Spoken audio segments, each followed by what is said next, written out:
할렐루야. 오늘도 주님을 신뢰하며 우리 믿음으로 나아가십시다. 아무리 힘들고 괴로워도 주 바라보는 십자가 절대로 여러분들 눈길을 세상으로 돌리지 않기를 바랍니다. 오직 십자가를 향해서 우리 코람데오 최선을 향해 달려가십시다. 지난주에 이어 이번 주에도 교회는 새로운 변화를 위해 움직이고 있습니다. 특히 무거운 짐들을 옮기고 또 청소하며 수고하는 또 이들마다 억지스럽지 않고 그저 행복하고 즐거움이 가득한 그 모습에 저는 얼마나 감사한지 모르겠습니다.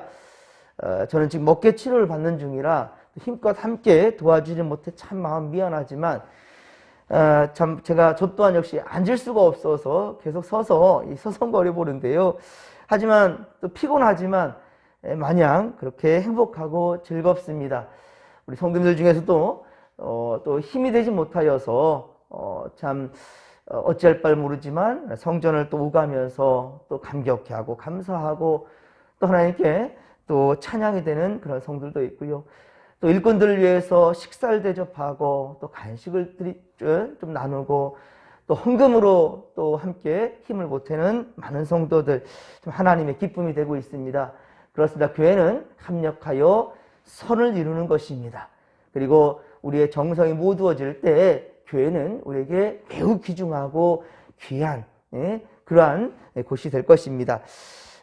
오히려 몸이 아프거나 약하고 또 어떤 여성분들이 무거운 의자들을 또 나르는 모습들을 제가 볼 때 참 마음이 참 그랬습니다. 이번 교회 내부가 리모델링 되면서 더 많이 넓어진 듯한 그런 느낌입니다.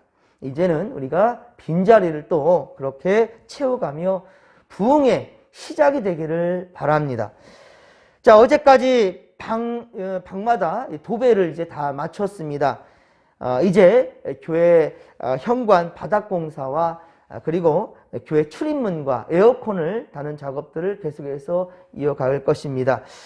그렇게 되면 이제 식당에 책상과 의자 등을 이제 배치하는 일들을 또 이제 오늘 계속해서 하게 될 것입니다. 마지막까지 최선을 다해 협력하는 성도들이 다 되기를 소망합니다. 오늘도 주께서 우리와 함께 하시고 우리를 통해서 영광 받으실 것입니다. 자, 계속해서 고린도후서 강해를 이어갑니다. 오늘 주시는 말씀은 고린도후서 12장 1절로 10절입니다.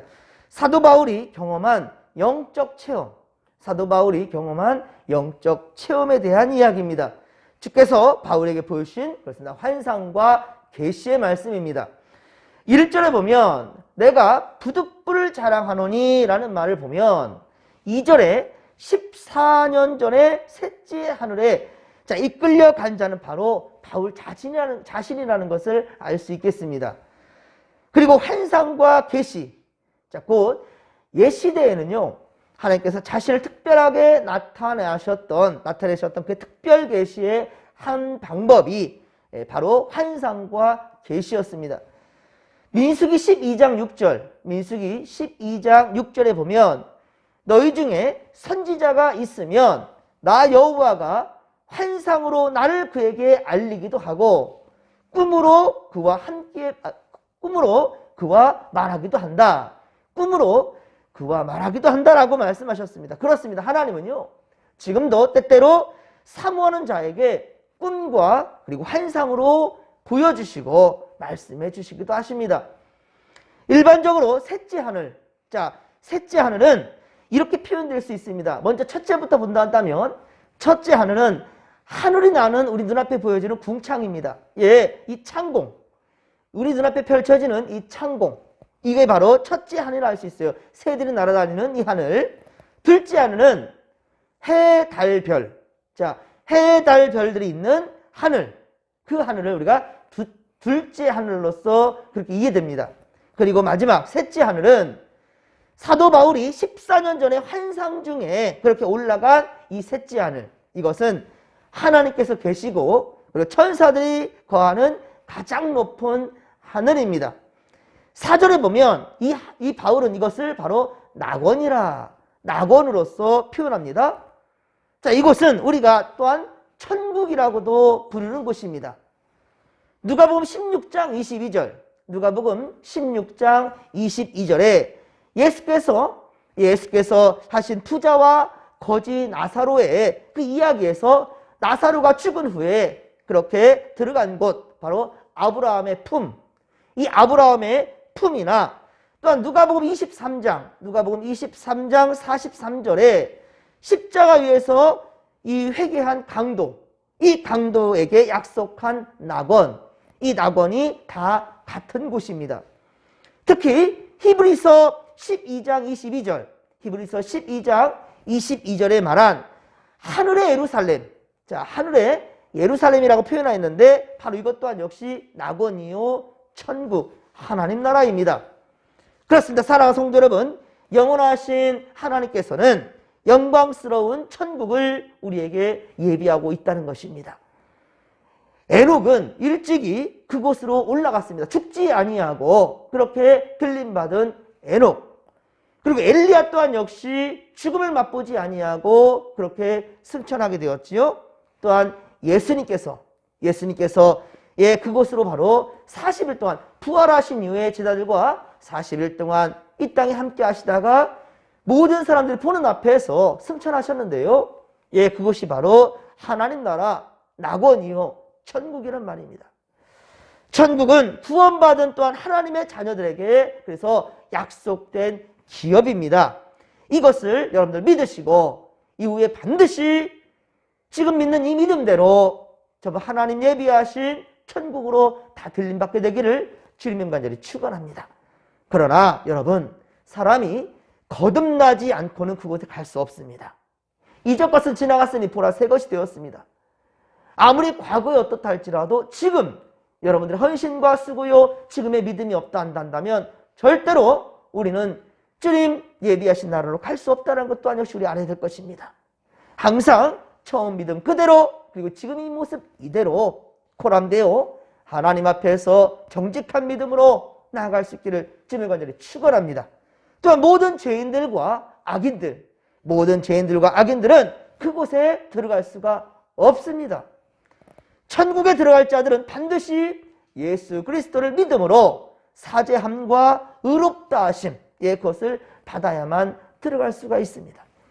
자, 3절에 보십시오. 내가 이런 사람을 안다라고 얘기하고 있죠. 내가 이런 사람을 안다라는 말은 곧 제3자의 입장에서 자신을 얘기하고 있는 거예요. 여러분, 때로는 나를 볼 때에도 바로 제3자의 입장에서 다른 이가 나의 이 모습을 본다 한다면, 다른 이가 내 이 믿음을 본다 한다면 어떻게 평가할까? 더 궁극적인 것은 하나님이 지금 나를 본다면 나는 지금 어떠할까? 예수께서 재림하실 때 나를 본다 한다면 내가 과연 주 앞에 칭찬받을 만한가?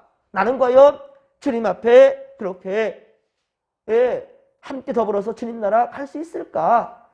다른 사람 평가할 것이 아니라 본인 스스로 한번 돌아보십시오.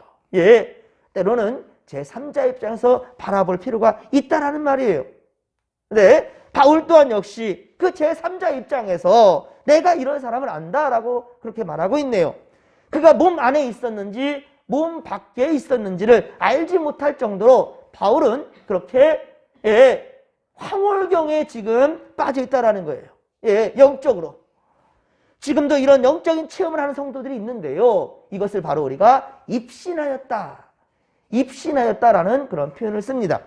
하지만 바울은 자신이 경험한 이 영적 체험에 대해서 거짓말이나 과장된 말이 아니고 바로 참말로 전한다라고 말하고 있네요. 하지만 간증을 함에 있어서 자기 자랑은 때로 덕이 되지 못할 때가 있습니다. 처음에는 하나님의 영광을 돌려드리기 위해서 하나님께서 내게 역사하신 것을 얘기하는 것 같은데 나중에는 하나님은 온데간데 없고 우리 주님은 이야기하지 아니하고 자기만 막 드러내려고 하는 그런 경우가 있기도 합니다. 이거 참 조심해야 된다는 것이죠. 그래서 간증을 하는 자는 더욱 철저하게 자신을 부인하고 십자가 뒤로 자기 영광을 감출 줄 아는 그런 자가 되어야 되는 거예요. 또한 듣는 자는, 간증을 듣는 자 또한 역시 겸손해야 됩니다. 나도 저 사람처럼, 나도 저분처럼 저런 삶을 살고 싶다. 우리 주님의 도우심, 성령에 감동되어지는 그런 인생 살고 싶다라는 그러한 사모함과 그리고 겸손함으로 받을 때 비로소 우리에게도 그러한 놀라운 성령의 역사가 있을 수 있다는 거예요. 예, 그렇습니다. 교만을 우리는 철저하게 우리는 버려야 된다는 것입니다. 최대한 절제하며 듣는 자들로 하여금 또한 지나치게 생각하지 않도록 우리가 신경을 써야 된다는 것이죠. 하나님은 사도 바울이 입신하여 낙원을 체험한 것을 포함해서 여러 계시를 받는 것이 너무 크고 영광스러워서 자만할까 봐 염려해서 안전장치를 그렇게 주님은 마련하셨습니다. 이것이 바로 7절입니다. 오늘 보면 7절에 보듯이 무엇을 준비하셨습니까? 육체의 가시, 곧 사탄의 바로 사자입니다. 사도 바울에게 주신 육체의 가시, 이 육체의 가시란 몸의 어떤 질병이나 연약성을 가리킵니다. 그러자 바울은 자기 몸에 있는 이 사탄의 가시로 어떻습니까? 너무 고통스러웠습니다. 그래서 제발 자신에게서 떠나게 해달라고 3번씩이나 그렇게 간구했던 것을 보게 됩니다. 바울은 그렇게 너무너무 간절했습니다. 너무 힘들고 아파서요. 우리 8절 말씀이죠. 너무 괴롭고 힘들어서 이 사탄의 가시, 육체의 이 가시 제발 좀 제거해달라고 그렇게 몸부림치면서 고통스러우며 죽게 간구했는데 하나님 어땠습니까? 거절하셨습니다. 들어주지 않았단 말이에요. 그렇게 복음을 위해 인생을 걸었고 사도 바울은 그렇게 인생을 걸었지 않습니까? 결혼도 포기했습니다. 예. 그리고 목숨을 걸고 달려들어서 그 이야기는 우리가 앞서 고린도후서 11장 23에서 28절까지 그렇죠? 24에서 28절까지 고린도후서 11장 여기에 자신이 얼마나 고통스러웠는지를 그렇게 낱낱이 열거하지 않았습니까? 예, 그렇게 힘든 인생을 살았는데 그런데 하나님은 사도 바울의 이 부탁을 이런저에 거절해버립니다. 죽을 고비를 넘기면서 고생했건만 그럼에도 하나님은 바울의 요구를 들어주지 않습니다. 그 이유는 왜 그랬느냐? 바울이 교만하지 못하도록 하시는 하나님의 수단이었다는 말입니다. 장치였습니다. 그래서 바울은 하나님의 거절을 결국 은혜로 받아들이게 됩니다. 예, 함께 9절 말씀입니다. 9절을 다시 읽으면서 바울의 믿음을 우리가 배울 수 있기를 바랍니다. 나에게 이르기를 내 은혜가 내게 족하도다. 이는 내 능력이 약한 데서 온전하여 짐이라 하신지라. 그러므로 도리어 크게 기뻐함으로 나의 여러 약한 것들에 대하여 자랑하리니 이는 그리스도의 능력이 내게 머물게 하려 함이라. 아멘. 그렇습니다. 바울에게 주신 육체의 가시는 하나님께서 그를 미워해서 주신 것이 아니란 말입니다. 더 사랑하기 때문에 주신 것입니다. 사람은 어리석어서 조금만 편안해도 해이해지죠. 그리고 교만해집니다. 물질이 없을 때, 몸이 건강하지 못할 때는 그렇게 주님을 매달립니다. 하나님 살려달라고, 제발 주님 살려달라고, 제발 주님 도와달라고. 그런데 그것이 주어지면 어떻습니까? 개구리 올챙이죠. 생각 못하지요. 들어갈 때 다르고 나올 때 다르지요. 예, 그렇습니다. 꼭 제가 그런 것 같습니다. 제가 4년 반 동안 병원 생활할 때 하나님 제발 저 좀 걷게 해주셔서 정말로 주님께서 내게 주신 사명, 목회 사명, 목사가 되게 해달라고 그렇게 간절히 간구하고 기도하는데 하나님 좀처럼 제 몸을 낫게 해주지 않습니다. 지금까지도 너무 아파요. 비가 오면은 그렇게 두렵기까지 합니다. 때로는 너무 쑤시고 아파서 아이고야 또 비가 오려나 보다 이래져요. 이 젊은 사람이 말입니다. 이거 좀 저기 하면은 허리 붙들고 있어요. 좀 민망할 정도로 어르신들 보기. 그런데 아프기 때문에 더 주님을 찾게 되는 거예요. 힘들기 때문에 더 주님을 의지하게 됩니다. 그리고 예수께서 십자가에 지실 때 얼마나 고통스러웠을까 그것을 깨닫게 되는 것 같아요. 예, 그래서 나로 하여금 자만하지 않도록 이 사도 바울의 그 마음이 그대로 그런 거예요. 우리 7절 말씀처럼 나를 쳐서 너무 자만하지 않게 하려 하심이라.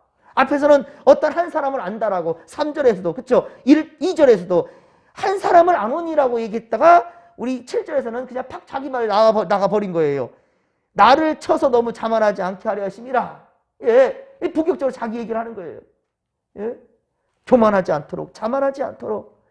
사랑하는 성도들, 우리도 때때로 이 어려움 가운데 처할 때, 그리고 여러 가지 문제로 괴로워하게 될 때, 그때 분명한 것은 아픈 것, 고통스러운 것, 문제, 갈등, 이것만 바라보면 답이 없습니다.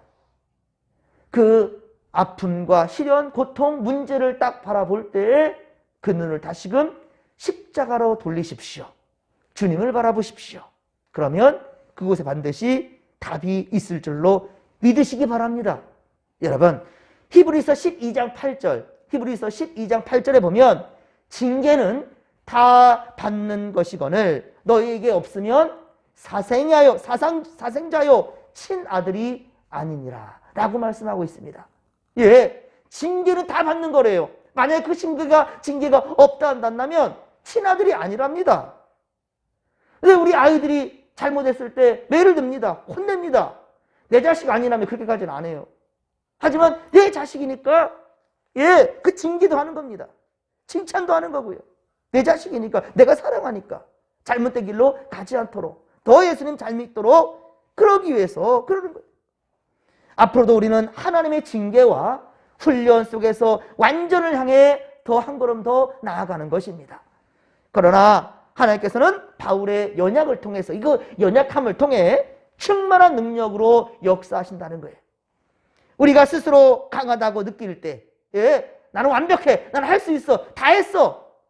물론 긍정적인 생각 가지고 나아가는 건 참 좋지만, 그러나 강함만을 생각하고 내 주먹만 믿는다고 생각할 때, 내 힘만 의지하게 될 때 안 된다는 거예요. 오히려 우리가 연약하다고 느낄 때 다 된 것처럼 보이지만 혹시 뭐 틀린 게 있을 수도 몰라. 주님이 한번 물어봐야지. 제가요, 전도사 시절 때부터 이 주부를 만들면 맨날 틀려요. 뭐 빠지거나, 특히나 사람 이름 빠지는 게 너무 괴로워요. 특히나 사람 이름 틀릴 때도 많아요. 주부 만들 때나 뭐 핸드볼 만들 때, 그리고 또 교회 그 주소록을 만들 때, 아이고 꼭 한두 자씩 빠지고 잘못될 때가 너무 많아서 오죽하면 예전에 그 담임 목사가 그랬어요. 이 목사 한 글자 틀릴 때마다 100원씩 받을 거예요. 그러니까 한번 싸워봐. 그랬더니 할 때마다 100원 정도가 아니라 500원, 600원 막 쌓이니까 그만하자, 이거 안 되겠다. 지금 제가 담임 목사 됐을 때 제가 주부를 다 만들잖아요. 그럼 마지막 점검을 하는 거 누구한테 시키냐면 저희 아내한테 시켜요. 저희 아내가 그런 거 잘하거든요. 매주 3-4개씩 나와요. 여러분 아십니까? 매주 3-4개씩. 참 그렇게 왜 이렇게 틀릴까? 참 신기하리만큼 그렇게 틀릴 때가 있어요. 예. 하지만 중요한 것은 뭐냐면, 그래서 내가 더 겸손해지는 것 같아요. 다 되었다가 아니라, 아니요, 한번 확인해 봐야 돼. 꼭 다시 한번 돌다리도 두들겨 보려는 그러한 성격, 또한 그런 습성이 생긴 것 같아요. 여러분, 다 되었다가 아니라 항상 마지막은 주님께 점검 받으시기를 주님의 가지를 축원합니다. 항상 내 생각, 내 뜻대로 거기서 끝나지 마시고, 아니야, 한번 주님께 물어야 돼. 그래서 마지막은 항상, 그래서 우리가 알파와 오메가라 하지요. 처음과 나중이라 하지요. 여러분, 하루 시작되는 이 새벽 제단, 아침에 이렇게 말씀으로 시작하는, 말씀과 기도로 시작하는 여러분들, 하루를 마칠 때에도 항상 하나님, 오늘도 나와 함께 하셔서 감사합니다. 내 연약하고 부족한 것 주님께서 그러나 위로해 주시고 또 은혜로 채워주셔서 감사합니다. 모난 내 성격, 분노도 일었었지만 주님이 나를 사랑해 주시고 그리고 새로움으로 채워주시고 은혜 베풀어 주시니 감사합니다. 여러분, 항상 하루를 마칠 때에도 그래야 됩니다. 알파와 오메가, 처음과 나중은 꼭 주님과 함께 하시기를 주님 간절히 축원합니다. 그래서 바울은 10절 하반절에 이렇게 얘기하는 거예요. 내가 약한 그때 뭐라고요? 강함이라. 아멘. 내가 약할 그때 오히려 강함이라 라고 고백하고 있다는 말입니다. 사랑하는 성도 여러분, 하나님은 우리가 약할 때 당신도 그런데 약해지는 것이 아니에요. 우리가 약할 때 주님이 약해지는 것이 아닙니다. 오히려 우리가 약할 때 그때 우리는 하나님의 능력이 우리에게 충만히 나타난다는 사실을 깨달으시기를 바랍니다. 그러므로 우리는 몸과 마음은 늘 연약하지만 하나님께서 그를 바로 그런 우리를 사용하셔서 주님의 일을 힘있게 이루신다는 사실을 믿으시기 바랍니다. 부족한 것 투성이라 한다면 괜찮아요. 그런 자에게도 하나님은 함께 하시고요. 우리의 부족을 주님께서 어떻게 하신다? 채워주신다고요. 예, 모세 혼자 일할 수가 없었습니다. 아론과 훌을 옆에 붙여주셨어요. 예수님마저도 혼자 일하지 않았습니다. 12명의 제자들을 거느리고 함께 했습니다. 지금 우리 고린도후서 공부할 때 배웠지요. 예, 고린도후서의 그 강한 대쪽 같은 그런 복음을 전하는 바울 때문에 고린도 이 교회 사람들이 많이 힘들어했고요. 그때 거짓 교사들이 침투해 들어와가지고 빠져! 이정희 목사 문제 많다? 절대 따라하지 마! 이러면서 유혹을 막 하는 거예요. 그러니까 고린도 교회 사람들이 흔들리기 시작합니다. 그때 하나님 누구를 보내주셨습니까? 디도를 보내줘요. 디도. 그래서 디도가 가서 약 발라주는 거예요.